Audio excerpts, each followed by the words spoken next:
Fala, monstro, beleza? Estamos aqui com o ídolo, né? O Marcos Bochecha. Na verdade, eu conheci você, né, Bochecha, em 2014, no Havaí. Foi. Se eu não me engano, acho que você estava ali na casa do Ed, o Guigui, até mandar um abraço pro Guigui, e você começou a ter uma manifestação de joelho, algum desconforto, né? Que você pega a onda, acho que você tem algumas temporadas no Havaí.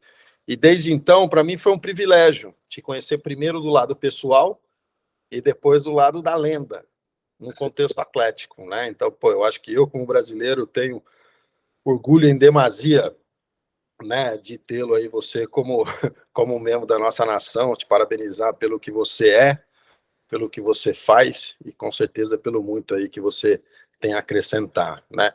Eu queria começar com uma pergunta, Bochecha. Eu acho que você se conheceu em algumas situações favoráveis e desfavoráveis. E aparentemente isso foi indiferente no sentido de função, ou seja, em relação às lesões, né? Você teve alguns títulos antes de lesões consideráveis, algumas até passando por cirurgia, e depois, né? De que maneira você conseguiu trabalhar essa situação desfavorável, que foi uma situação cirúrgica lá atrás, para que isso não comprometesse, pelo contrário, né, pessoal, até que você tem uma força extra aí em relação às competições. É. Primeiramente, bom dia aí, obrigado aí pelos elogios, né, Franz? Pô, como você falou, quase 10 anos atrás, aí a gente se conheceu no Havaí, aquele paraíso lá, e logo depois, como você falou, tive uma lesão séria, né, que foi a lesão do meu joelho esquerdo, minha primeira lesão séria, minha primeira cirurgia, onde eu rompi 3 ligamentos do joelho, né. Até então, resumidamente, eu tinha 6 títulos mundiais. Operei e achei que seria o fim da minha carreira, né? Nunca tinha passado por isso, aquelas dúvidas, porque 3 ligamentos até era uma difícil de ter alguém como referência, né? Porque foi o colateral lateral, colateral medial e o ligamento cruzado posterior, né? Então não foi uma lesão muito comum. E foi aí que eu tive que reaprender tudo, né? Então foi muita parte psicológica, com certeza, das dúvidas, né, de não achar que ia voltar, mas também muita sorte de ter achado uma equipe tão boa, né, que foi pô, você, o Caio Delia e o Bruno Brito, né, que foi meu fisioterapeuta. O Caio fez o cirurgião, né, o ortopedista e você. Então, pô, isso eu aprendi muita coisa que eu não tinha nem noção, né, de como fazer o tratamento, de como realmente profissionalizar, porque até então, apesar de eu ter muitos títulos, eu ia, né, de qualquer jeito, nunca tive um acompanhamento médico, então foi a primeira vez. E ali foi que eu consegui fazer a cirurgia, foi perfeita, e eu consegui voltar e ganhei mais 7 títulos, né? Então, eu tive 6 títulos antes da lesão e 7 depois, né? Então, acho que provou que a cirurgia foi um sucesso e que eu soube como lidar, né, com tudo isso. Não só a parte, né, fisiológica, mas a parte psicológica também, que contou bastante. Isso é um mérito, com certeza, aí, que é indescritível, né?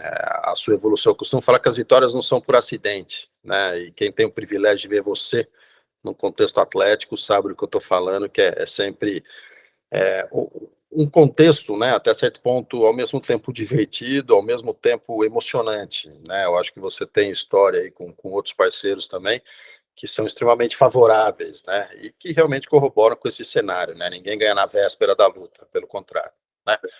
Uma outra coisa interessante é em relação a essa abordagem multifatorial e esse apoio da ciência, né? Que desde então, quer dizer, você é um atleta diferenciado, você para ouvir o momento que tem que ser ouvido, você implementa e põe na sua rotina com uma certa facilidade e praticidade, né? Todas as orientações existentes, você se dedica, né? E hoje a gente vem observando, Bochecha, em algumas modalidades, que a longevidade ela é uma característica que chama atenção, né? Então, como você mesmo falou, alguns anos atrás, muitas vezes a característica da lesão que você teve já era provavelmente um direcionamento para término de carreira. E você, pelo contrário, né? As intercorrências acontecem, infelizmente. Eu acho que é importante esse suporte multifatorial da ciência, seja uma situação cirúrgica ou outros detalhes, né? Como é que você enxerga essa ciência aplicada, né? E eu vou fazer aqui também já uma reticências, quer dizer, eu vejo que você também tem aptidão para outras modalidades desportivas, né? Eu vejo que você se joga em ondas boas, boas eu digo de tamanho, de expressão, né? Como é que você enxerga isso? Quer dizer, essa variação em não só ficar ali específico, né? E sem dúvida também com o suporte da ciência. Eu acho que como você falou, né? Até então, desde antes da minha lesão, eu não tinha muito esse conhecimento que a ciência podia ser uma grande ajuda, né? Até então, não, tem que ir para academia treinar e é isso. Mas então, depois da cirurgia, que eu comecei a perceber que não, que poderia fazer um acompanhamento, tomar um suplemento que vai, como você falou, manter minha carreira mais longa, né? De ali fazer uma mobilidade, um alongamento, que coisas que, com 20 anos, 25 anos, não presta atenção, né? Então, foram coisas que eu tive que aprender na marra, né? Que foi depois da cirurgia. Tanto que foi a primeira vez que fui fazer um exame de sangue para ver que tipo de vitamina faltava. Então, foi um mundo novo, né? E com certeza eu aprendi lá, que foi, 2015, 7 anos se passaram e eu me sinto tão bem naquela época, né? Por causa disso. Esse acompanhamento e manter a carreira longa, né? Que no final do dia é o que a gente quer, né?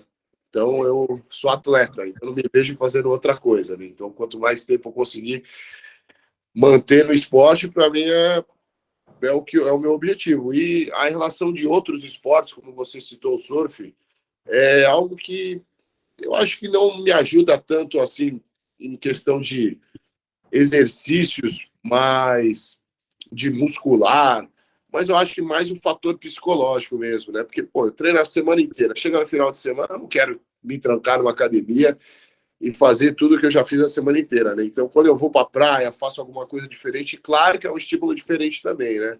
Claro que não pode ter o excesso, né? Treinei muito, vou ficar o dia inteiro, sábado, domingo, o dia inteiro surfando, vai acabar me atrapalhando na semana seguinte, mas eu acho que esse balanço é fundamental na vida do atleta, ter uma válvula de escape, né? No meu caso, eu surf, não gosto de fazer outros esportes, como bicicleta, esse tipo de coisa eu não curto, mas eu acho que o surf funciona muito com essa válvula de escape, mais para o mental, mas claro, tá ali surfando, tá remando, tá estimulando outros músculos, né, do corpo. Então, eu acho que me ajuda, assim, muito nesse sentido. Pô, isso é fantástico, é fantástico. Eu vejo que você tem bastante proximidade, né, com ícones aí, com pessoas do surf que tem bastante expressão. O Kelly, principalmente, ele fala, né, do link entre surf e jiu-jitsu, né, o Gabriel também tem um modelo de interação interessante contigo, né. Uma outra coisa bacana que você está falando é você está progredindo, projetando a longevidade também. Quer dizer, outro dia você estava aqui em casa, a gente estava conversando, eu falei, mas vai sair, vai começar a trocar, MMA mesmo? Né? Você, Fran, já fui. Ali o que era para ser já foi, já não está mais me estimulando, me desafiando, né? Eu achei interessante, né? É o eu quero, que eu costumo falar. O atleta ele tem que fazer o que ele quer, o que ele se sente bem, né? Outro dia eu estava falando sobre a ciência no futebol, quer dizer, não tem um artigo científico falando que jogar futebol com a 13 melhora o desempenho. Mas a Galo não sabia o que era estar em situação de campo sem a 13. Né? A gente observa, às vezes, algumas mandingas, né? Alguns cacuetes de atletas que eles acreditam, e isso é que é fundamental. A credibilidade, o atleta está próximo de 100% do que ele tem aptidão para exercer, né? Uma outra coisa interessante dentro dessa... Né? Toda mandinga, toda ajuda é bem-vinda, né? Se está ajudando o fator psicológico, é bem-vinda, né?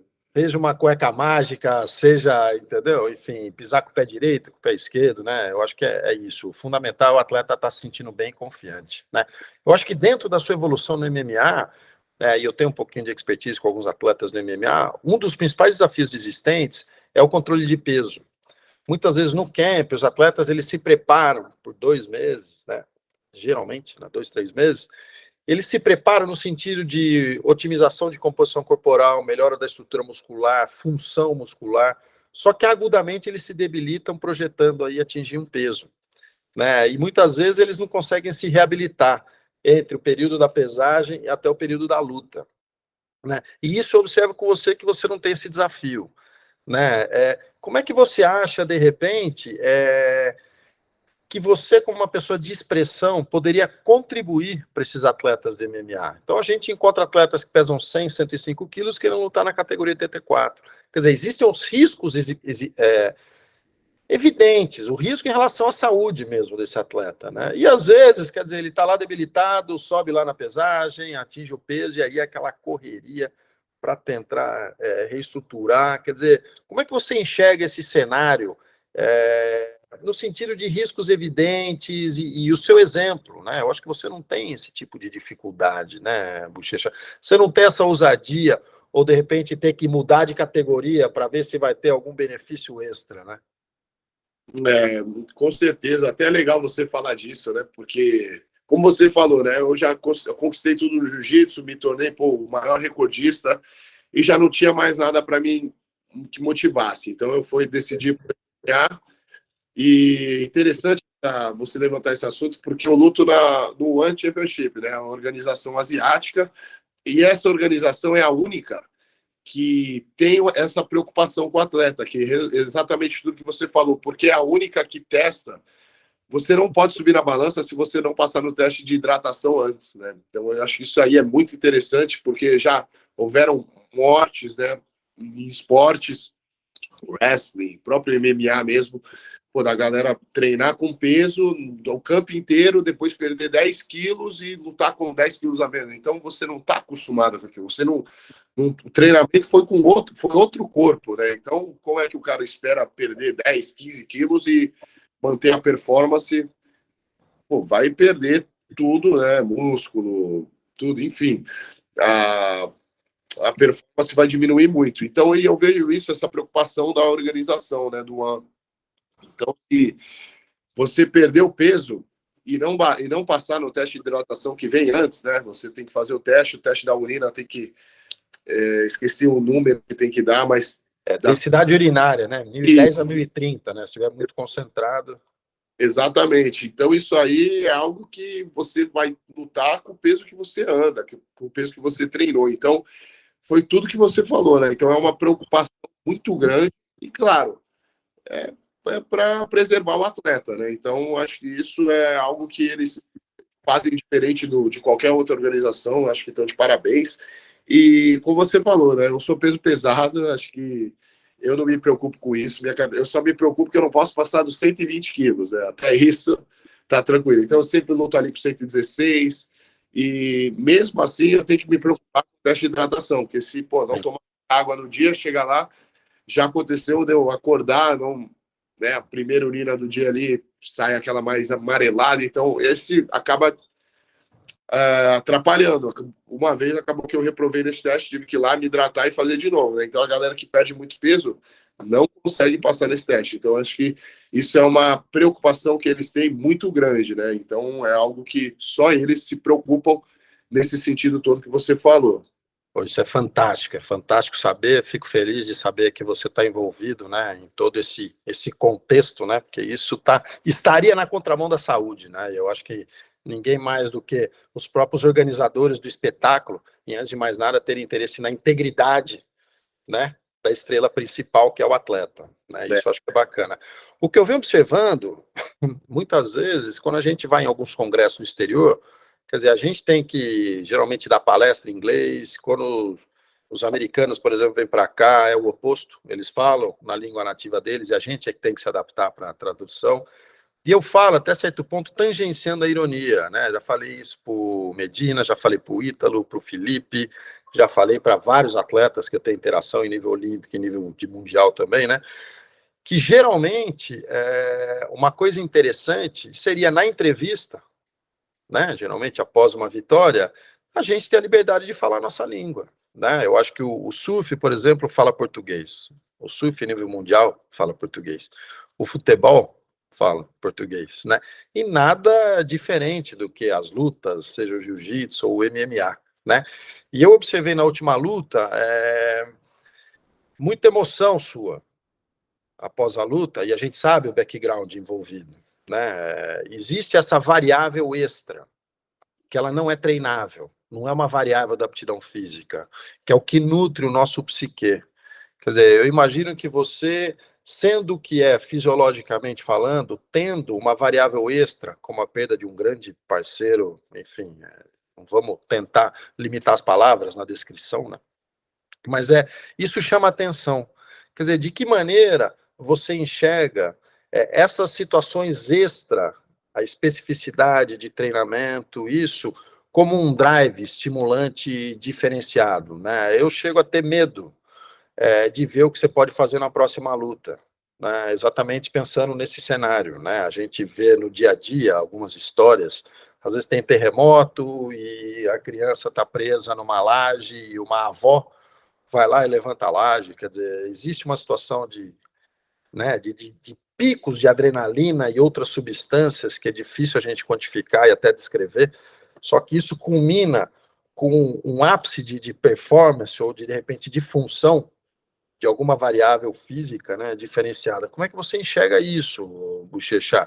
Porque, na verdade, é uma coisa que intriga quem tem a ciência de background, né? E, pô, eu tenho interesse de saber como é que você consegue utilizar essa variável que muitas vezes poderia debilitar. Você mesmo falou, olha, eu tive uma situação pessoal, pensei em não lutar, mas pelo contrário, com certeza o Leandro queria que eu lutasse, vim aqui, lutei e passei o carro, e é isso aí, né? Eu acho que, como você falou, né? Eu acho que a gente só se conhece mesmo em situações extremas, né? Que, no caso, essa foi uma, na minha vida, acho que foi a situação mais extrema, né? Acho que uma outra parecida foi do retorno, né, da cirurgia. Então, eu não estava de alta, né? O Caio não tinha me dado alta aí, do Dr. Caio, para lutar devido ao tempo da cirurgia, mas eu fui lá mesmo na dúvida, mas fui, né? E essa segunda situação, que eu acho que foi a situação mais difícil da minha vida, né? Como você falou, eu tinha duas opções, né? Ou sair da luta e guardar aquilo comigo, ou mas eu ia ter aquela dúvida de sempre na minha vida, quando houvesse uma situação importante, né? Quando na minha cabeça eu tinha, pô, quando chegasse uma não uma situação parecida, como isso nunca vai ter nada, mas algo que importante, difícil. Então a minha primeira opção seria me esconder, né? Sair da, não, vou sair disso, não vou dar um tempo, não. Então acho que se eu fugisse daquela situação naquele dia, eu acho que eu ia fugir sempre quando apertasse, né? Quando a situação. Então eu decidi enfrentar, como você falou, né? Como você citou, acho que é o que ele iria querer também. Então acho que foi isso, né? Na minha cabeça foi muito fator psicológico, foi bem difícil, dúvidas, mas eu fiquei com medo de fugir e querer sempre, numa situação difícil, me esconder e fugir novamente, né? Então foi a maneira que eu tentei enfrentar tudo isso, né? Isso é sinistro, sinistro, né? Sinistro a vivência, eu acho que em qualquer outro plano aí existiu e existe com certeza essa felicidade, né? Que as pessoas vibram com as suas conquistas e muitas vezes, sem você saber, você representa em detalhes, né? Muitos brasileiros e muitos desses guerreiros que a gente tem por aí, né? Você quer deixar Ainda é o povo que é conhecido por isso, né? De sofrer, de ir lá na garra, de vencer, passar por cima das dificuldades. Então, acho que foi isso, né? O resumo do que é a garra do brasileiro, né? e você ali na linha de frente, né, na ponta da corda ali, elevando o nível, né, acho que todo mundo só tem a agradecer. Você quer acrescentar alguma coisa, mandar um salve geral pra galera aí, Bochecha? Sempre um privilégio aí ouvir suas palavras, né? Não, pô, que isso, só queria agradecer aí o convite, foi um prazer estar aqui contigo, um grande amigo que, como você falou, já quase há 10 anos aí, é uma felicidade de se encontrar no paraíso e manter essa amizade. E agradecer por tudo aí, por todos os ensinamentos, né, e as aulas que eu tive durante ao longo desses anos contigo e, pô, venho aprendendo muito, só queria agradecer. E aí, logo mais estamos aí fazendo um surf novamente juntos. Tamo junto, monstrão. Play, atropela. Valeu, tamo junto.